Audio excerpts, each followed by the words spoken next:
Royal Fetish. My life's like a movie, paparazzi picture. If it's to get richer.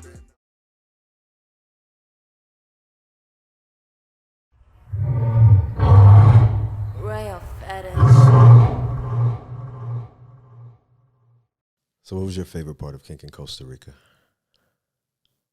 Okay, first let me get it in my head that I cannot say names.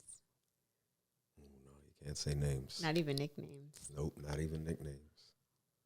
Okay, so you didn't say who were my favorite things to do with people there. Okay, favorite things. Everything. Oh my gosh, the food, every meal. Amazing. Every meal was amazing. But the part that there were so many favorite parts. But I think one of the parts that was hearing someone say, I want this, and then turning around and it happening. And someone saying, I have fangs. Word. That's it. I feel like if I say anything else. I can't say what my favorite parts were. Yes, you can. I can't. Can I? Yeah. Well, can you do it how I did? Like, I'll know. They'll know. I really enjoyed when people came back to their senses and were thankful for what was given to them. Mm-hmm. I enjoyed when everybody was watching me by the pool. Mm-hmm. For a very long time. A very long time. I was watching for a long time, and then I was like, you know what? He's busy. I could go take a shower and have I could have this like adult alone shower that I haven't had in a long time. Years. And when I got out, and I just knew like when I got out, you'd be like, oh, hey. I was like, he's still at the pool. Yeah. That was something. Broke night by the pool. And then repaying the person who was doing. I don't know what I can and can't say. I don't want nobody to be feeling like, you know what I'm saying? But this is for so everybody fun. who is just tuning in, you know what I'm saying? We did Kink in Costa Rica. It's our first time going there. And if you missed it, you fucked up. Big time. Well, you didn't fuck up that bad because guess what? We going again. Yes. But the reason I wanted to start with this question is we were going to talk about etiquette for swingers parties, events, so on and such forth. I know you had a better title for it than me, but the title is right below. But like I think we just shared one of the like key etiquettes is privacy, confidentiality, right? And it's like we can share our experience without sharing anyone else's experience. And sharing their name or descriptors, background information and all that other kind of shit that sometimes people do. And I feel like that is like, if this was like Biggie's 10 crack commandments of swingers parties and shit, you know what I'm saying? Like that's that's one of the first ones you tell people is like, don't disrespect people's privacy. Like privacy is paramount because that's what's making people comfortable to even be able to show up, to engage and all of that, you know what I'm saying? And, you know, safety. But that goes with all sexual exploits, not even specifically. I'm just like smiling from ear to ear because there's like so many good, for such a short period of time, there were some really, really amazing moments. The mummification though, top notch. It was top notch mummification at a party. I can't say I've ever been to any party or event with that much mummification. There was a lot of mummification going on. There was some evacuation going on too. So swinging and the etiquette around swinging, we wouldn't have thought of this topic if there weren't folks who do some really like dumb shit. Yeah. So like, what is okay? So we're off kink in Costa Rica for now. What are some things in your experiences with swinging that you were like, how do you not know? How do you not know? But wait, before you get started, let's have a drink over this. Oh, sure. I want this to be a very lively discussion. Here you go. You're welcome. Salud. So,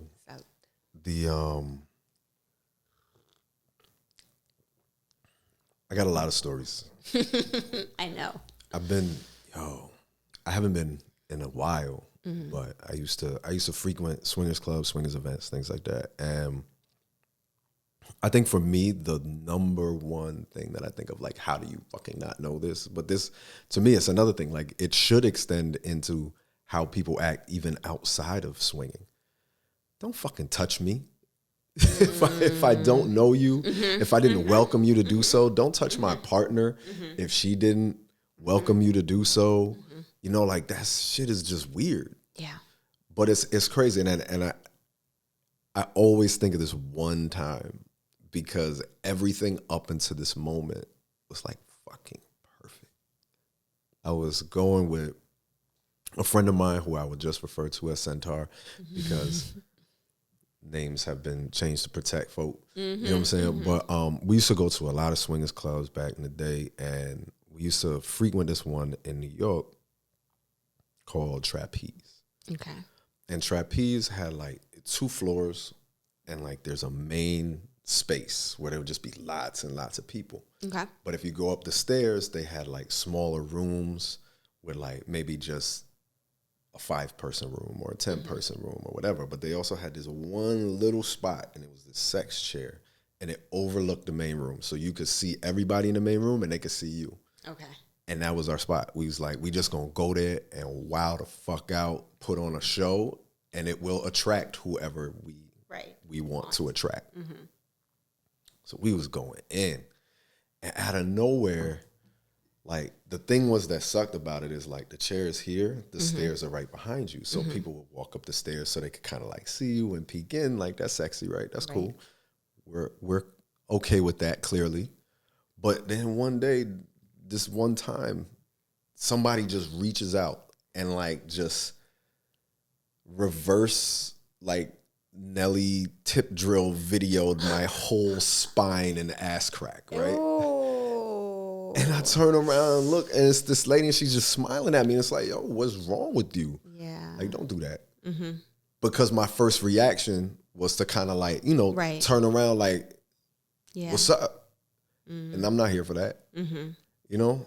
So it'd be completely different if she walked up and even spoke to either one of us, you know, and it kind of like ruined the moment. And I know there was like same kind of thing, like you reach, and then before even like she was understanding that I was not okay with it, she like reached out and grabbed Shorty's leg. So it's just like, what are you doing? Yeah. And that's the kind of moment where it's like, you should know you need consent to do anything here. Right. No or consent. Anywhere. Yeah, exactly. But like, you should know that for this space of any, I mean, you should know that in your life, but for this space, I feel like a lot of clubs now, I've noticed they do kind of have like an introduction to everybody that's in there. Yeah. This was kind of like a club where people would just kind of come and go. Could come in. You know what I'm saying? So there was no combo. I'm a little stuck with what does we was really going in. Like, can you kind of like walk me into like everything was perfect, right? Perfect. As I could see the location. Well, to me, it's like everything, like it's one of those nights that like is just forever stored in my brain. Like the whole night was just except for that. You know what I'm saying? Because it was just like dinner. You know what I'm saying? We was dressed. We was looking fly, fit, feeling good, and ready to fuck. You know what I'm saying? So it's like we go there, and you know how like when you demand the attention of people when you walk in the room kind of vibe. So it's already, All eyes on you. and when we would go, we would usually have like, you know, just communication with each other. Like, oh, she's cute. Or she'd be like, you know, I like her. Oh, but her man. Okay, I like both of them or whatever. You know what I'm saying? Yeah. Like kind of like that communication. And it's like, okay, so now let's lure them in. let's bring them to us. Ah. Let's show them what we can do. And the chair was like, you could just get into so many different positions in it that it was just like one of those fun things. It was fun to fuck on it. Got you know it. what I'm saying? So it's like we're doing all that, and then at the same time, like building up a sweat, looking over the thing to see who's in the big space and doing their thing. Like the watch and be watched is such a turn on. Ooh, okay. So does this club still is You know it what? still I there? don't know if it still exists. There's actually one with the same name in Miami that I heard of. Yeah, I think there's like a chain of them maybe now. Okay. Okay, so no touching without asking. Yes. Okay. I have been on a swingers cruise before, and that was also my experience with not.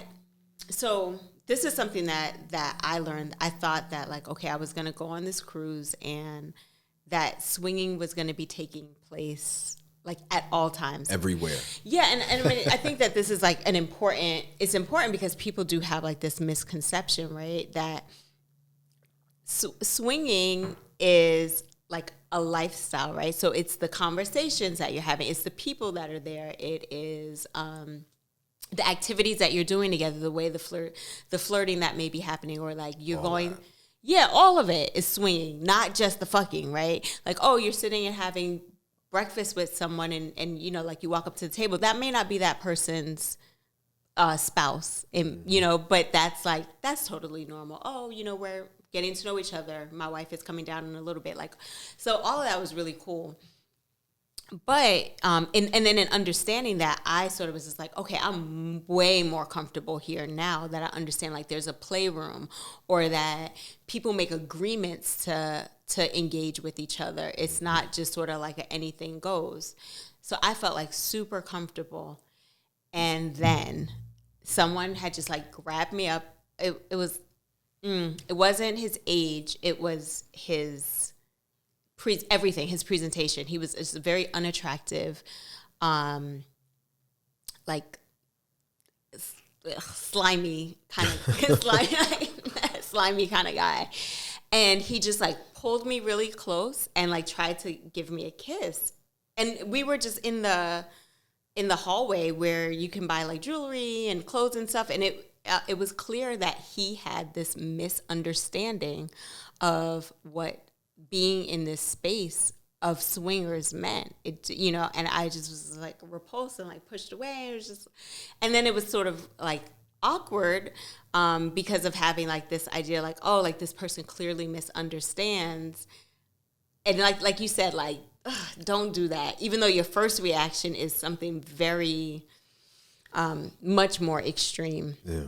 So completely agree with like understanding what happens in the environment, and it's okay to like, I really think if the person approached me and asked like, you know, whatever, like you look so beautiful, or I would really like to, I'd really like to give you a kiss, or I'd really like to give you a hug, I would have said no, but I wouldn't have felt violated. And I may have told that person how they could engage with me. Yeah. But instead it was just like, and it kind of closed me off to that feeling of safety that I had, like once I had established like that this is actually a cool place to be. And I was just like, nah, it's actually, it would be cool if everybody knew how to, you know, how to handle themselves. It ruined it for everybody.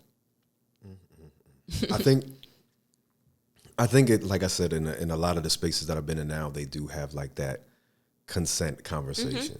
And that consent conversation from the beginning kind of does put people on notice, like, don't get out of pocket.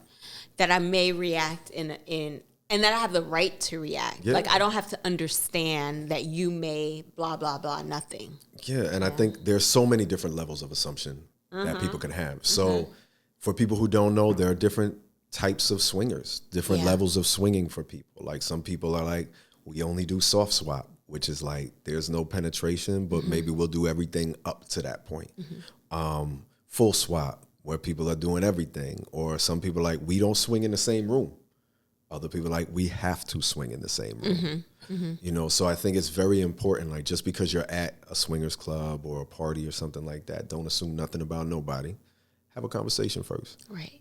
And it might be a conversation where y'all are all butt naked together doing something, but it's still important To have it. to say, is this okay? Are you okay? Do I have your consent? One of- Consent sexy as fuck. People need to stop sleeping. It is. It also will keep you out of a lot of trouble. So one of the other, either was it a cruise or resort, one of these places that we went to, they had the different bands that meant different things, which was really cool. It was like a way of communicating without necessarily, it was like, you know, like I'm open to swap, I'm bi, like all kind of different things, which I think is really cool. I bet that cruise had EDM on it. Every cruise I've been on has EDM on it. I really want to go to one of those, like the what is his name? The radio show host that used to do those cruises. I'm not even gonna. I was about to say I want Sinbad to throw swingers joints, so at least I know they go have some live ass music or That would be whoever the new version of that is. You know what I'm saying? Yeah, there is. Yeah, but they don't do.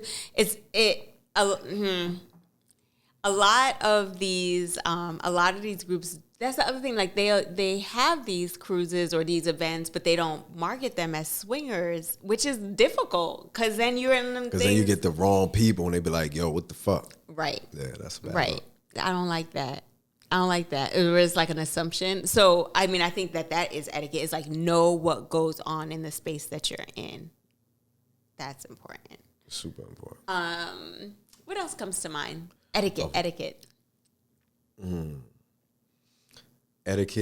Well, I don't know if this is etiquette, but I do have something like a public service announcement for all people who throw swingers events, parties, and all of that.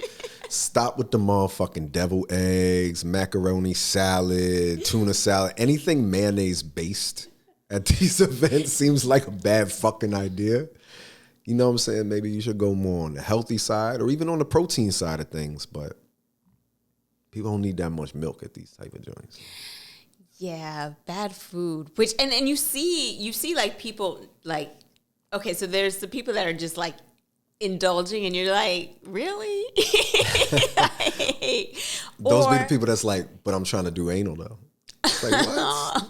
But there's Not like after one all or the that, other. You know, it's either like you see a whole tray of food being wasted because it's the wrong that type too. of food. Yeah.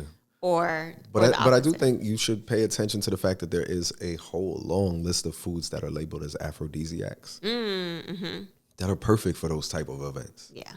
You know, but that I don't know why, but that shit always bothers me. Deviled I think another thing, and this is actually my first time ever going to like a legit swingers event. I did not know it was a swingers club. Oh, that's poor etiquette. That's really fucked up. Yeah. You know what I'm saying? Yeah. That's non-consensual exposure. It's actually one of the few times that I ever went to a swingers event that I was like, I'm not prepared for this. like, and it wasn't even that. It was like it's such a long, crazy ass story, but I'll only take this portion of it. It was like a club in Queens that you had to let the people know to even get in, like some old locked door type shit. So I was like, oh, maybe they gonna have strippers or something. I don't know what the fuck. But I was there for a meeting. Like this is where someone chose to have a meeting. Wait. I was supposed to, this is like one of the first films I was ever going to be in. I was like 18 years old. Okay. So this producer invited me and two of the actresses to meet him at this club, but never said like, yo, this shit is a swingers club. Never said. One of the other actresses was there already. Okay. And She was partying? she wasn't involved in anything, Okay. but she was just kind of like, she the one who was like, come with me real quick. Okay. And then opened up this back room and it was just like this huge room full of mattresses and leather couches and people fucking. It was like in a warehouse and shit. It was bugged out. So I was like chilling. I was watching for a minute, but I was just kind of like, I'm here for this person to pay me. I'm not fucking these people for free. I don't know any of these fucking people either. You know what I'm saying? So like my hustler mind state was like, nah, we ain't doing this. Like it was different when I would go with like a partner or something like that. But you just bring me here like, nah, you don't get a free show. But I think about there are times that people have tried to bring people. Also, it's important to know sometimes people show up with people at swingers events that are not their significant other. You know what I'm saying? So those kind of situations, I feel like if you are in a situation where you are bringing someone who is not your significant other and you're meeting up with people who are married and swingers like that, you should disclose things like that. Right. There's nothing wrong with it. But you should disclose things like that before people get into situations that they don't know about. Let me tell you something. If I see any of my homegirls' husbands out while we out and about. Well, that's different. If that's someone who's cheating, you know what I'm saying? I'm not talking about nobody that's cheating. I'm just saying if people bring whoever they bring, some people do go to these events like, I'm trying to be with other married people because it makes them feel a certain level of comfort for being with other people who they feel like this person is spoken for. Got it. This person has ties to somebody or whatever, so they feel more comfortable stepping outside of their own relationship. I'm not even just saying people hiring people. I'm saying people who are like, oh, we just met on Tinder and we gonna show up here. You know what I'm saying? Like some people, but then they front. You know what I'm saying? So, that's a whole other thing. That is a whole other thing. Be honest. Be honest. Which should go in your regular fucking life too. I know, right? Is this show really about swinging or is this show just about being a good human? I think that the part of swinging that really does interest me and part that I like personally, I like to watch my partner be pleased, but I also like to hunt together. Like that part of it is very fun. Yeah. Like seeing, I guess it's I don't know if it's the sapio, Emmy or whatever, but like those first initial conversations that you have with somebody where you might be physically attracted to them, but then you have that kind of getting to know you shit where it's like, oh man, this person is a complete fucking bird. Womp womp. But like the ones where it really hit and y'all start connecting and there's like a rhythm in your conversation and all of that shit, like, oh yeah, I really want to fuck this person now. Like I enjoy that shit. And if you can have that with either your partner is having it or it's a group conversation, like that shit is sexy to me. I like that. Another point of etiquette is I don't believe in like taking one for the team. No. And I think that good etiquette is respecting like your partner's boundaries, respecting like having that signal of like, you're right, exactly. And not changing the boundary. Like that is something that happens and you see. I've been a crisis counselor on these lifestyle trips and events because of things like that. Like one, alcohol gets involved sometimes and that can make things really difficult. Or people go in under like false pretenses that they can handle this situation and they can't. But a lot of times, a lot of the things that come up are like, we agreed to this and this person got excited and then started to do some other things, or they are expecting me to like meet them where they are. And I'm like, not there. I don't know if this will have to be saved for our exes episode, but so like my time really, really going to swingers clubs and stuff kind of slowed down. Well, no, technically it fucking stopped completely when I got into this one relationship and my partner was not with that shit. And when we were kind of like trying to find ways to meet up and compromise, we actually had a good compromise. Like, let's go to that club. We don't got to fuck with nobody else. But like, let's just go to get watched because my exhibitionist needed to be on display. And that was cool. But I do notice like some other people in the club, if they've approached us and we were like, nah, we good. Like then that doesn't mean we can't speak. Yeah. That doesn't mean we can't, share a drink or point. whatever the fuck. But like, then they just like, oh, they ain't fucking with us, so fuck them. Like, the rejection and everybody's, but everybody's level of engagement can always be different. Some people might just be like, we're here for heavy petting. You know what I'm saying? Like, we like being touched by other people, or we like having sex with one another in a group of other people fucking. And I think that this goes even beyond swinging to me. This just goes with how people engage in sex in general, right? Just because someone doesn't fuck like you fuck or whatever doesn't mean that y'all can't have a sexual experience together if you find a way to, if you enjoy the person. You know what I'm saying? Like, if people say like, oh, they shut me down for this one thing, now I can't fuck with them at all. Right. You don't have, you can find ways to still engage and enjoy one another based on the levels of where they're at. And you never know. You might find something else that you enjoy with them and vice versa, or knowing that they can trust you for that first thing, they might open up to something more for you later on. But everybody's in such a rush to get to that one spot. And that's one thing that I do see a lot at clubs, because it's like people have built up for that party, that cruise, that event for months. So they're like, we're gonna do this. And it's not only because it's not just you thinking you're going to do it. You sitting there talking about that shit with your partner. Y'all plotting this shit. You're like, yo, we saw this profile of somebody else that's going to be there. We going to holla at them. You know what I'm saying? And then you get there and it's not that. Yeah. So you can't be all butthurt about that. Like, you be open-minded, be respectful of other people and their boundaries.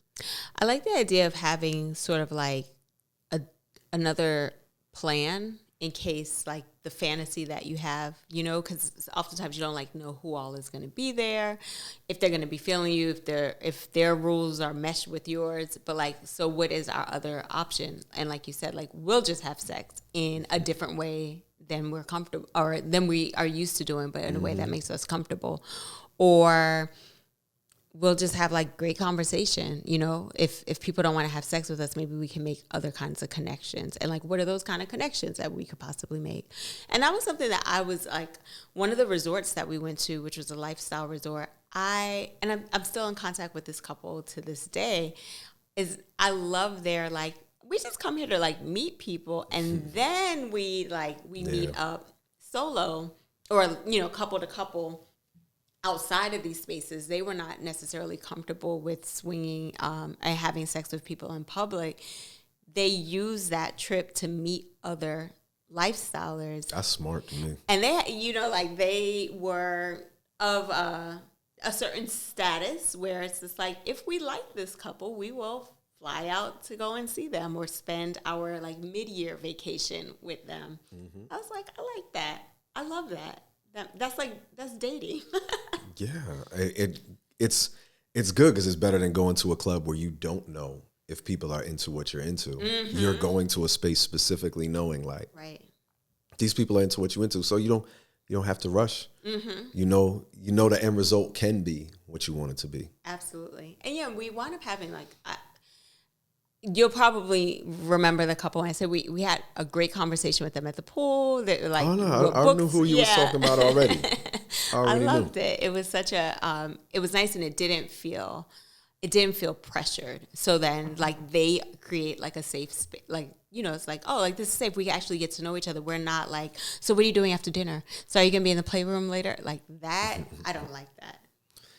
So I'm thinking of another thing. So. Party-wise, you have certain parties, and this is for people who throw events. This ain't even just for the party goers. People who throw events. Look, I'm looking directly fucking at you. Stop having them racist fucking rooms. Stop it. Stop having them chocolate rooms, as you call it, or the +1. Well, they did that after they realized that calling it the Mandingo or the chocolate or the blackity black room was racist as fuck. So stop doing that shit. So I have some questions about that. I definitely have some thoughts, but I'm gonna present white people throwing these parties who specifically do that shit. It's fucking fetishizing black folk. It's racist. Stop doing that shit. I'm going to pose these as questions, but they are definitely loaded with opinion and thought. So, have you had this experience? I want to go back to the +1 room. Don't let me forget that. And the chocolate room and the white lady who brings a group of black men specifically to these spaces and is hired to do these things. You all know who you are because there's multiple companies that operate specifically like that. We're going to talk about that. Have you had different experiences with how party goers interact with you as a black man versus how they interact with other with non-black folks in terms of like inviting you to play? And I know that you haven't been a part of these like the fetish rooms and all that kind of stuff. Yes. What is the difference? The difference is they want to go directly to sex. They don't want to have a conversation. And I already told y'all what I like. I like the conversation. I like to get to know people. I like to desire something more than flesh. You know what I'm saying? There's nothing wrong with that. I just like, to me, it's an even better high when I want all of someone. And a lot of times it's like, ooh, I've heard, what was it that one person, this on the fucking cruise, this one lady called me an exotic animal? I was like, what the fuck did you just say? Like, you know what I'm saying? Like, oh, you're such an exotic animal. Like, is that supposed to be a fucking compliment? You know? Or, you know, when someone says, I want you to breed me. And, you know, I know some people think of that just from the, I guess, fetish aspect of it, but not when my ancestors were forced to breed. No, thank you. I don't use that word. Or just reference to my skin or my body in a certain way that it's just like, you was just talking to this Caucasian man over there and you didn't say any of that. You know, and it seemed like a nice conversation. Not that I was all in it, y'all was over there laughing and shit. Yeah. You know what I'm saying? Like it's because we're fetishized. You know, we've gotten into that before, like on a show where it's just like, you're not valued as a human being. You're still viewed as a physical commodity for their pleasure. Well, I definitely have had those experiences with being chocolate all the time. It's like, why? You know, just you could even just like, what's your name? Or it's just that feels really gross. Or seeing people say things like, I have a dinner date at 6, or we're gonna come to your class, but we're meeting up with another couple for dinner, and then will you still be here at around 8 o'clock, right? So I'm like hearing this because a lot of times we're vending, so you're sort of hearing how people are laying out their plans, and then like when we are off, or when I went to a couple of them without you, it's like, okay, I'm off the clock now, so to speak, and now it's like, will I see you in the playroom? We're getting together in the bi women's group, and you know, it's like. But dinner, you know, can we do that? Or because if you know Jasmine, her motto in life is feed me, fuck me, flowers. Yes. And that first is in that order. The last two can it can be feed me, flowers, fuck me. But as long as the feed me is first. Absolutely. So they always lose me on it because it's like, why are you inviting me somewhere I'm hungry? And then like the name calling, also how I talked about that person grabbing me. I also noticed like the way people are, especially with you, how they just like go reach and touch. Where you don't see them having that interaction with other people. With, for me and the women that I've gone with that have been black women, there's always this like pulling at us where and I'm observant to like, okay, because this is a new world for me, do I get offended? Or is that kind of like how everything, it's like, no, that is not how everyone is behaving. So this is not going to air in Florida because of what I'm about to mention. I was watching this thing in the 1619 Project. There goes the rest of the episode. But they were talking about a lot of the stereotypes of black women sexually in regards to, always wanting it, always being ready for it, can't get enough of it. I'm not black. But it literally comes from the plantation and the rape culture of white men. It's justifying. It's rape. like, and so many of the stereotypes about black folk come from just justifying how we were treated. So I do think, people always say, that's so long ago, but those images, those ideas have been passed down from generation to generation. Like, it's like you go get you a black woman or a spicy Latina and then, sow your wild oats and shit. You know what I mean? So I do think that there's that kind of thing, because also if you're going to have an event that you label as the chocolate room, or you're going to have these kind of like racial fetishizations of people presented on your fucking programming, people are going to be mistreated at your shit, because they're gonna see even the black men or black women that aren't involved in that shit.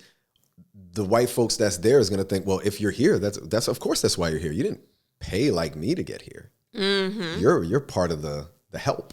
You know what I mean? And that's you're why an amenity. You're something for me to play with. You're not a person for me to have a conversation with. So that's why I say, like, that shit makes those events unsafe for people. They make it unsafe for people of color, clearly non-enjoyable. You know what I'm saying? So, if you out there throwing events, do better. And also, if you're being invited to events, think about what you're, warned. what it is that you may be walking into, and how you are contributing to an unsafe situation for other people. Because I remember being on a cruise and somebody being like, "Oh, you with the whatever the name of it," and you was like, "No, what's that?" "Oh, you're not with the." You're like, "Nah," and and then you kind of see how people were approaching you completely, like as if they could have access to you in this particular way, which is, it's mind-boggling to me.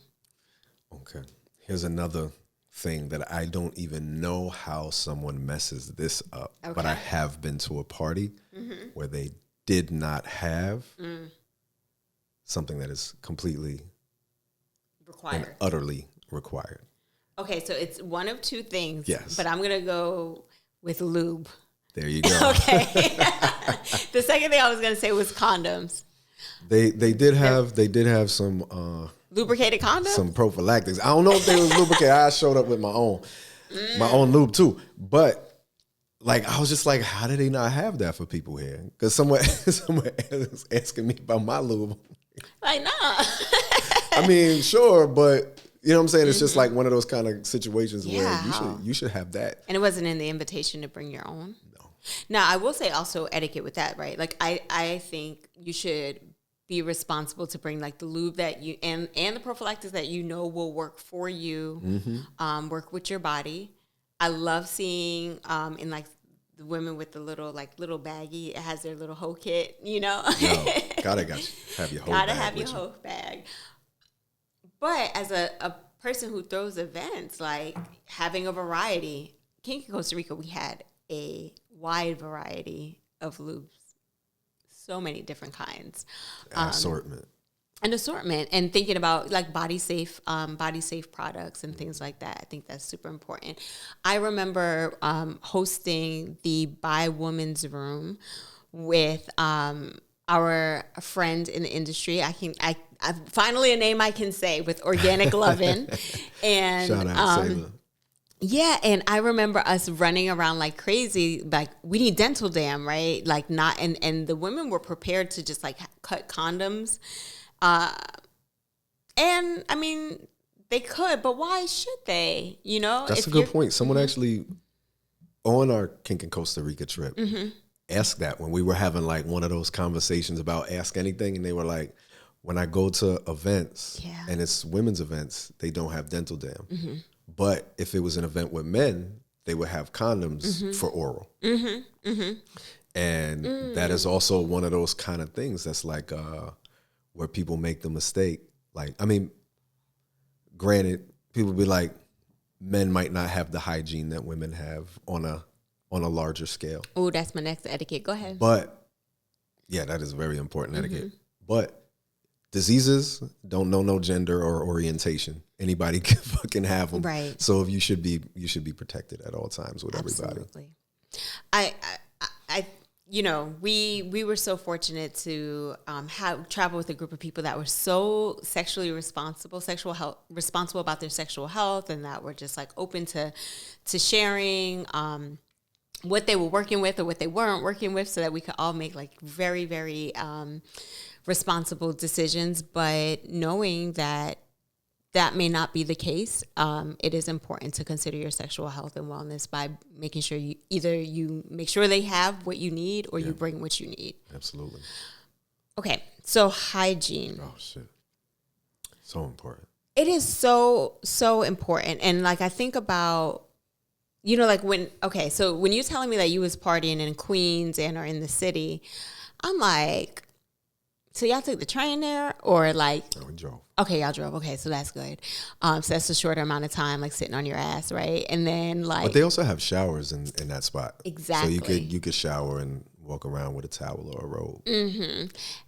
I like clubs that or events that have that built into the protocol, because not everybody's starting point is the same. Facts. You know what I'm saying? Or just like, I'm even thinking like, you know, like your adrenaline, like you're excited. Oh, that makes me think. I don't know if this spot is still there. Pleasure Garden in Philly. They had like these showers that you could like see people showering. Okay. Yeah, they had some also that was private, but they had some like if you wanted to like just show up and just, I'm naked, I'm getting clean, and y'all could watch me. Like that was a very fly feature of that spot. That is very sexy. But at our event saying like, okay, so now's a good time to freshen up while we go ahead and set up, right? So it's like an invitation to consider that you're going to potentially be close to other people. Now would be a good time to freshen up. Yep. But making sure that you have like the proper soaps and all that other good stuff that you need for your body to be clean. Considering your nerves, you know, and like that you may start to sweat, or if you have a really strong body odor, like that could be a turn on your pheromones. It can also be a turn off, just the same way like perfumes and different types of creams and things can be. So I think kind of common sense, like if you're going to be in a public or shared space, sort of neutralize the things that you may like in your own home. Oh, that leads me to another one. Shared space. So clean up after yourself. Yeah. You know, I definitely have been to clubs where people like leave a mess, and you know, there are people that are employed by the club to clean up, but they shouldn't have to clean up all your shit. Mess, yeah. Like, come on now. You know, like if you just flinging condoms or dental dam in the air or whatever, like it's not necessary. It's not necessary. Yeah. You know, and then also, you know, places provide you with towels. You can take the sheets and just put them in the receptacles that are usually there for you. But yeah, that's a bad one. But I feel like that's another one that goes to the rest of your life too. When you share a space, I'm banging the mic and shit. Take care of people's stuff now. The shared space. You know what I'm saying? In a shared space, you should definitely clean up after yourself wherever you are, but especially in that kind of spot where it's your fluids. You know what I'm saying? Yeah. Like, don't leave that for other people to clean up. And also, it's like if I see a sheet, I may, and usually it's like dark, I may not think that somebody was just on it, and like that's really gross to like lay down in somebody else's mess.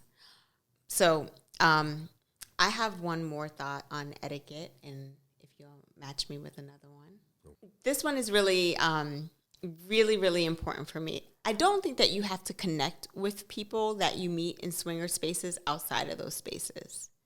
And I think that this can get a little bit like how we talked about like having consent, knowing sort of what your boundaries are, what you're going to do physically, what you and your partner or partners are comfortable with. But we talk about this so much in BDSM, right? But like, what's going to happen at the end? And I remember going to my first swingers event where first club. I only played with you and the two people that we went with. And then there was a person that was watching us. And then after, like, he approached me for my number, which, like, it was nice. He turned out to be a nice person. But, like, in retrospect, I'm kind of like, why'd you do that? You know? Mostly if you're not involved in the thing. Yeah. Like, that's a little... Yeah. And, I mean, it was... Maybe it's just one of the things, like, kind of being certain with yourself how you feel about that. Because I think, like, now I probably say, like... Oh, no, thank you. Just here for the day, here for the moment. Like, we shared a moment and we're done. But I think I was, it was all new to me, so I was a little caught off guard. But also we've been, like, just for our last trip, we made it really clear, like, if you would like to engage with somebody after, this event, like, we won't be sharing an email list or anything along those lines. I think it is really important for the person that is the coordinator or the person hosting that you allow people that privacy. Like, y'all are not a tribe now. You had a shared experience, and allow people to decide if they want to carry that experience forward. And I do think that maybe checking in with yourself, deciding, like, do I want to just have this moment? And if I run into them again here or in the lifestyle circuit, or do I really want this person to message me tomorrow, like, how you doing?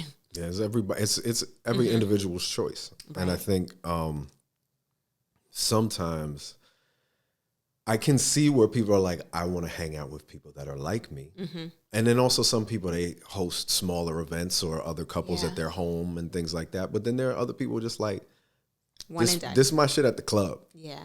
We came, we danced, we out. You know what I'm saying? So I think that's very important to be able to respect people in that.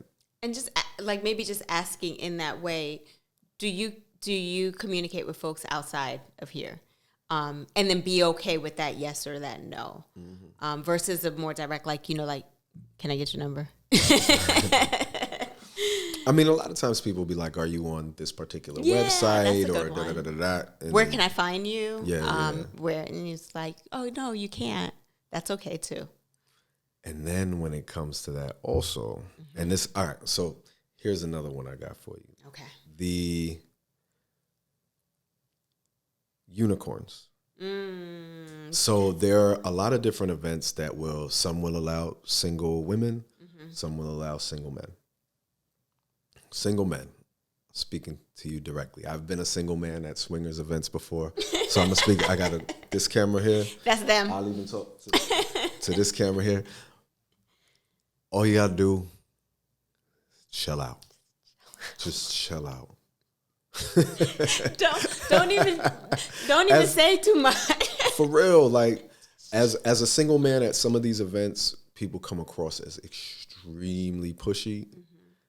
And I know that people are like, in their mind, it's like I gotta get it in. Kind of like we were talking about with couples who, overplan for the event. Yeah. So it's like you the single person and it's just swirling around in your head. Trust. If any of those couples want you, they will come and get you. They will come and get you. You know what I'm saying? They will come and get you. But it's like, for so many people, this is a space where they're like, this is what I want to do. This is what I want to experience. I know I can't do and experience this outside because it's unsafe. Right. So if you're acting the same way that creepy ass, overbearing ass, annoying ass, fucking predator ass men do outside of these swingers events, that ruins the safety for everybody inside of it. So if you're all like, yo, or excuse me, you know what I'm saying? Just bothering people. Y'all good? Yeah, like and that's why there are certain events where they do have people who are hired to be there. I've actually worked at an event where I was hired to be a unicorn, and that shit was dope. But even then, as the unicorn, I was greeting people at the door. And then if they wanted to holler at me, they came and got me. You know what I'm saying? So it's very important to respect those boundaries because it can come off really fucking creepy. And since it's a space that people are expecting others to have sex, if you're just kind of leaning on somebody, then it does come off very predatorial. As a professional unicorn, is that something that, do you do any type of consultation with, like, is that something someone could actually hire you to help orient them to? Absolutely. One of the clubs that I worked at, I had been there long enough to kind of like, when they had a new guy or a new woman come into work, I would kind of tell them like, this is what's expected of us. But also like, from my time working here, this is what you look for. It was like an after hours swingers club in New York, and it's a random ass building. That spot was wild. It was so fucking wild. But it'd be like, and from being there, I noticed and was able to experience all types of fucking swingers. Not because they let single men in for like a super high price. Okay, right. They let single women in for not higher price at all. They probably was just like, sure, come on in. But like, it was like it was sold as like a couple's playground in a way where you can find whatever you're looking for, whether it's other couples, single men, single women, you know. So you really had to learn to gauge the room and gauge people, because some people, they are shy. Right. And the way they're letting you know you're interested is they're fucking staring at you and like kind of giggling or whatever the fuck. And then there's other people that are loud and boisterous that'll be like, oh, bottle service, come over here. You know what I'm saying? And it ranges from people. But think of how extreme that is. And then all the variations you have in the middle. Between. Yeah. So you have to be able to be respectful of where everybody else is. Or if you are you know, you are one of those men who paid the money to go into the club, you don't want to get thrown out for being an asshole. Right. You know what I'm saying? I mean, the fact that there is professional etiquette that's attached to it, I do think that lay folks can learn, you know, from that. If you want to learn how to be a unicorn, I'm talking to you. Hit me up. Me and this camera have good rapport today. I see. Are you hooking up with the? I'm good with it. All right, cool. Well, I think that we hit on some of our high points and low points with swinging. And for those of you that are interested in traveling with us, again, not necessarily to swing, but, you know. To engage in all the things. To engage in all the things. Be sapio, to be whatever you want to be. That's what we do. And we're going to be going back to Costa Rica. So you can go on the website, put in your application. And we have some other locations coming up as well. So definitely make sure that you follow us on all the various forms of social media that we are shadow banned on. But definitely go to kinkingcostarica.com, go to jetsettingjasmine.com, kingnoir.com, and it'll lead you to all the spaces that we at. Yes. Good night. It's the 10 swing commandments. What? Boom, boom, boom, boom. That's what we should call that shit. Royal Fetish. My life's like a movie, paparazzi picture. If it's to get richer.